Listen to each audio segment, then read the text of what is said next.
Hello again, Master Trainer Margaret here. For this week's Tuesday T-Tapp tip, we're gonna do step lifts. Now, some of you may not be familiar with this move, but it is on the second half of the total workout, and it's also shown on Step It to the Max. It is a very cardiovascular move. It's very great for your core and helping you with balance and coordination as well. Before we get to those tips, I wanted to quickly remind you that I do have online T-Tapp clinics and classes available, pre-recorded and ready to be streamed. You can find the link in my profile for more information on that. But for now, let's get to step lifts. So before we get started with any of the form reminders, I'm gonna just show you what step lifts looks like. So you have your arm out, it can be this way or this way. I'll show you the variations, but we're starting with our palm up. You're gonna have that toe in, and what you're gonna be doing is you're gonna be going step, lift, step, together. Step, lift, step, together. That is a step lift. And believe me, when you're doing 15, 20, 30 of them at once, they're quite cardiovascular, let me tell you. So the first thing we need to talk about is setting up the lower body. When you're doing these, you're going to be stepping with one leg and lifting with the other. And I always recommend that people practice the lower body before you even think about the upper body. So let's focus on that real quick first.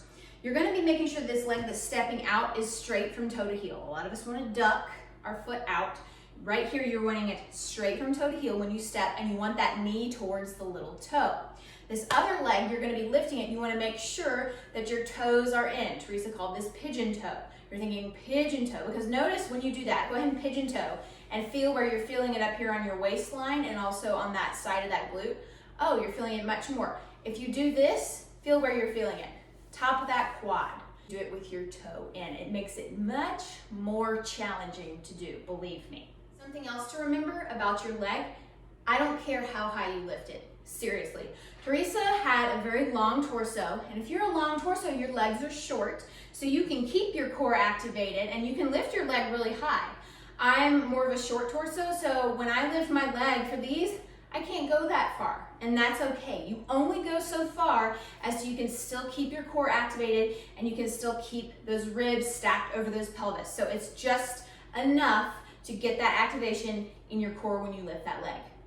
So now we focused on the lower body a little bit. Let's talk about the upper body. So the upper body is staying in alignment with the lower body. You're not pitching forward and you're not leaning back. You're staying in a straight line like you're between two panes of glass. And if you lean forward or lean back, you're gonna break the glass, so you stay straight. Your other arm is going to be out. There's several different variations for step lift. The classic one is to have your hand up, so you have a slight little bend in the wrist. The next variation is to have, like you're getting ready to do the T-Tapp butterfly move, so your thumb is up and back. There's also a variation where you keep that palm up and you lift it as you go to the side.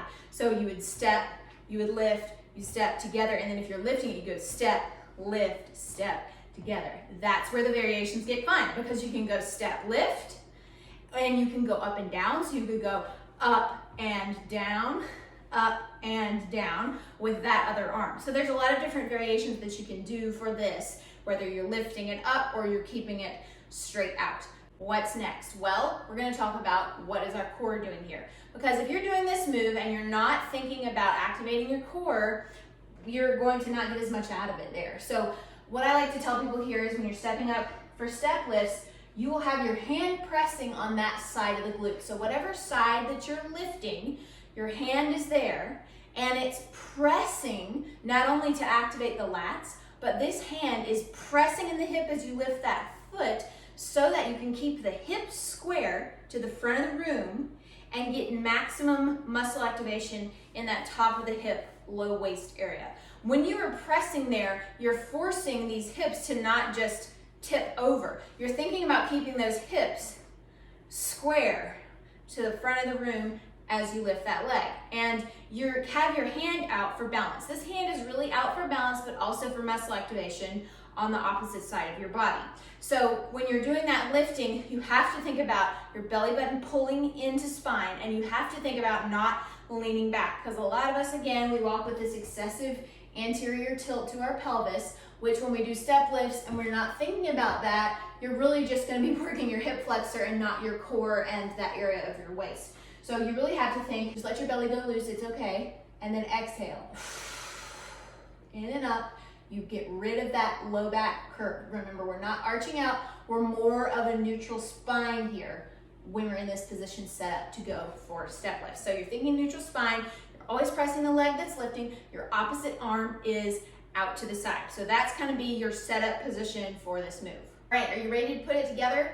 We're going to do 4 where our arm is straight out. Then we're going to do 4 where our arm goes up and down. So it's going up, flip the palm down, flip it up, flip the palm down, flip it up. We're going to do 4 of the hands straight, 4 of your arm flipping up and flipping down. Just follow along. If I can do it, so can you. I'm very uncoordinated. And ready? Here we go. So it's step, lift, step, together. Step, lift, step, together. Notice how my arm is staying completely straight, and I'm trying to keep that toe coming in all the time. Now it's lift. So step, lift, step, together. Step, lift, step, together. You're flipping the palm up. Your thumb is always going toward the back wall when you go on that second rep. And do a big hunch. Release. Now we'll do the other side. Hand comes out straight, palm straight up to the ceiling, thumb to the back. Hand comes down at a hip to make sure that you keep it forward as best you can.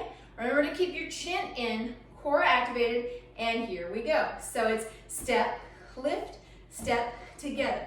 Step, lift, step, together. I'm really feeling this in my core when I'm focusing on keeping my rib cage right over those hips. Last one of this variation, and now it's up and down. So it's step up, flip that palm down, flip up, and now 3, up, and last one, 4, up. You did it. Good job. Do a big hunch and release.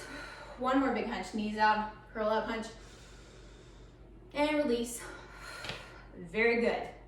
Thanks so much for watching. I hope that you guys enjoyed this little tutorial for step lifts. I'd love to hear your experience with this. You can comment below or send me a message. Always happy to help you with any form questions that you might have. Thanks for watching, and you have a great day.